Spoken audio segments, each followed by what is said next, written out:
बहुत सारे मेहमान हैं आज हमारे पास, और क्योंकि काम इतना ज़बरदस्त हुआ है।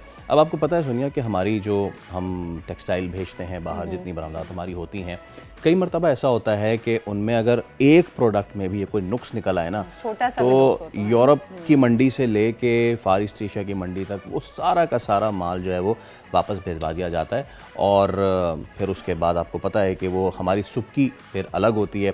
लेकिन अब हुआ ये है कि एनईडी में एक बड़ा ही ज़बरदस्त काम हुआ है। एनईडी की टीम ने ये बड़ा ज़बरदस्त कारनामा अंजाम दिया है और एआई की मदद से इन्होंने एक ऐसी टेक्नोलॉजी बनाई है कि जब मसनूआत की तैयारी हो रही होती है तो उससे पहले जो कपड़ा है उसका मयार और उसके नकाइस की निशानदही एआई से मुमकिन हो जाती है, जिसका मतलब ये है कि अब खुदा ना खास्ता अगर खराबी आती है तो वो डिलीवर होने से पहले ठीक हो जाएगी।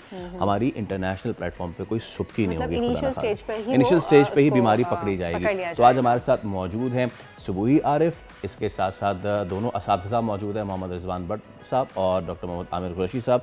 आप तीनों का बहुत बहुत शुक्रिया, thank you so much for coming and sir ladies first. तो इसलिए मैं आपसे शुरू करना चाहूँगा, कैसे ख्याल आया आपको ये, और फिर कितने अरसे में आपने प्रोजेक्ट जो है उपाय तकमील तक पहुँचाया? अच्छा सर, ख्याल तो मेरे सुपरवाइज़र का था, ठीक है, और हमारे बेसिकली ये हमारा थीसिस प्रोजेक्ट था। तो हमने इसके लिए प्रॉब्लम आइडेंटिफाई करे थे हम लोग। तो उसमें यही हुआ कि टेक्सटाइल से ताल्लुक़ है हमारे सर आमिर का, तो उनको ये एक प्रॉब्लम, इनका इंटरेक्शन भी रहता है। तो हमें ये पता था कि एक बहुत बड़ी इशू है जो कि टेक्सटाइल हल भी करना चाह रही है, इंटरेस्टेड भी है उसको हल करने के लिए। तो हमने इस पे काम करना शुरू किया। तकरीबन ये 1 साल से हम इस पे काम कर रहे थे, और अभी अल्हम्दुलिल्लाह इस स्टेज पे ये प्रोडक्ट आ गई है, इस स्टेज पे ये चीज़ आई है कि इसके रिज़ल्ट्स हमारे पास अच्छे आ गए हैं। रिज़ल्ट्स की बात करें तो सर पहले तो ये बताएं कैसे इसको आपने टेस्ट किया है और इंडस्ट्रियलिस्ट के साथ बैठ के उसके चेक थ्रू करवाया है? जी, एआई की जो स्टडीज़ हैं उनको इनिशियली जो है वो हम इंडस्ट्री से कोलैबोरेशन में हमने सैंपल्स उनसे लिए, और वो सैंपल्स के ऊपर एआई का जो मॉडल हमने डेवलप किया, जो कि हमारा अपना एक इंडिजीनियस मॉडल था, और इसको हमने काफ़ी रिसर्च के बाद हम इस स्टेज पे पहुँचे। तो उसके जो रिज़ल्ट्स हैं, उन जो इमेजेस थे जो हमने वहाँ से लिए थे, उनके ऊपर हमने उसको टेस्ट किया, और तकरीबन 4000 इमेजेस हैं हमारे पास, और काफ़ी उसमें हमने डाइवर्सिटी रखी उसके अंदर ना, ठीक है। तो उसमें तकरीबन 95% एक्यूरेसी हमें मिली है। अच्छा, अब रियल टाइम में इसको इंडस्ट्री के अंदर जब डिप्लॉय करेंगे तो ये मॉडल मज़ीद बेहतर होगा, क्योंकि हमारे पास एक लिमिटेड अवेलेबल डेटा था हमारे पास। तो बाकी हमारा जो मॉडल है वो टेस्टेड है और वो 100% काम कर रहा है। ज़बरदस्त। अजहर साहब, ये मुझे बताएं कि कौन कौन से वो नकाइस होते हैं बेसिकली जो कि इस तरह के प्रोडक्ट में आते हैं, और उसको फिर आइडेंटिफाई करने का इसका क्या तरीका है? अच्छा, इस पर थोड़ा सा ब्रीफ में करूँ जी आपको कि मैं बेसिकली टेक्सटाइल इंजीनियर, मुझे तकरीबन 24 साल हो गए इंडस्ट्री और एकेडमिया में काम करते हुए। और ये इंडस्ट्री की ये प्रॉब्लम बहुत होती है कि आपका फैब्रिक में जब फॉल्ट अगर ना डिटेक्ट किया जाए तो जो गारमेंट प्रोड्यूस करते हैं वो सारा, जैसे आपने इंट्रो में कहा कि वो सारा वापस आ जाता है और डेबिट आता है। और डेबिट का मतलब है इकॉनमी की भी लॉस हो रही है, कंपनी को भी लॉस हो रहा है, और कंपनी आपकी बैठ जाती है और सारे बेरोजगारी बढ़ जाती है।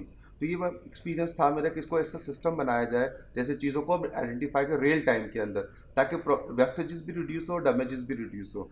तो इसके अंदर जो बेसिक जो फॉल्ट होते हैं अभी तक इंडस्ट्री में जो काम हो रहा है उसके अंदर हमारे पास जो टेक्सटाइल इंडस्ट्री है, एक ग्रे फैब्रिक बना रही होती है, ठीक है, एक डाइट फैब्रिक बना रही होती है, एक प्रिंटेड फैब्रिक बना रही होती है। ये तीनों टाइप की इंडस्ट्री में हमारे प्रॉब्लम्स आ रहे होते हैं ड्यू टू स्ट्रेनिंग इशू। अगर डाइंग प्रिंटिंग है, straining is a problem due to handling, greasing के, ऑयल के स्टेन आ जाए जिससे पूरा प्रोडक्ट आपका डैमेज हो जाता है। अगर मैन्युफैक्चरिंग की बात करूँ, फैब्रिक मैन्युफैक्चरिंग की, तो उसमें पिन होल्स हैं, आपके ब्रोकन थ्रेड्स हैं, आपके रीड मार्क्स हैं, वो सारे मार्क्स ऐसे होते हैं जो वर्क को, क्वालिटी को उसकी डिटोरिएट कर देते हैं हमारे प्रोडक्ट की, और फैब्रिक भी वेस्टेज जाता है, उससे गारमेंट भी डेवलप नहीं हो पाता है आपका।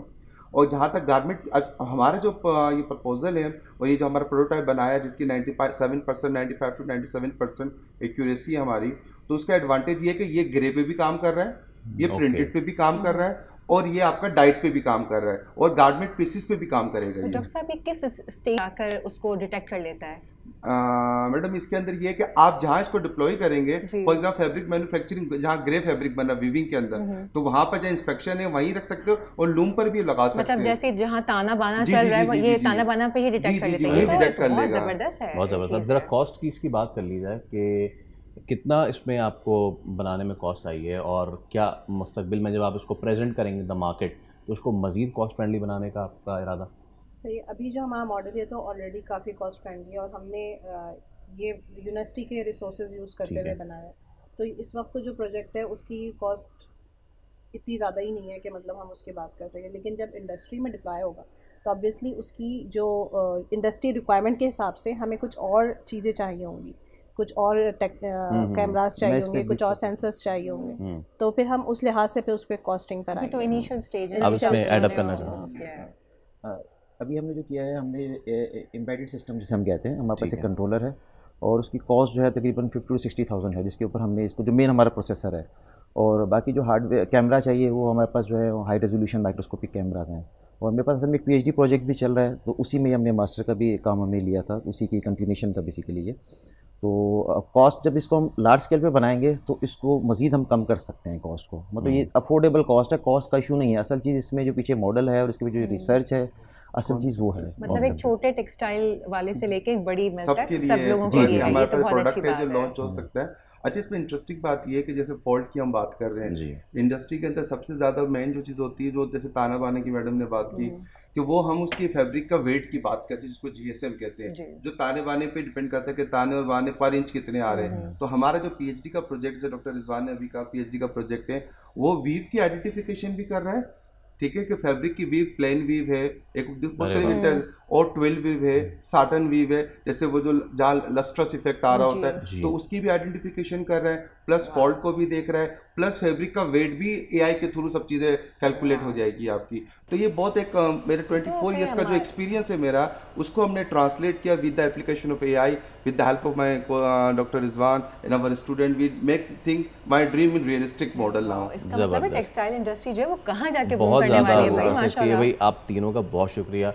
सुबी आरिफ आपका बहुत शुक्रिया, डॉक्टर मोहम्मद रिजवान आपका बहुत शुक्रिया, और डॉक्टर मोहम्मद आमिर कुरैशी साहब आप तीनों का बहुत शुक्रिया। और हमारी दुआ है कि आप अपने इस मॉडल को लेके बड़े लार्ज स्केल पे लेके जाएं, जिससे हमारी इकॉनमी को फ़ायदा हो सके।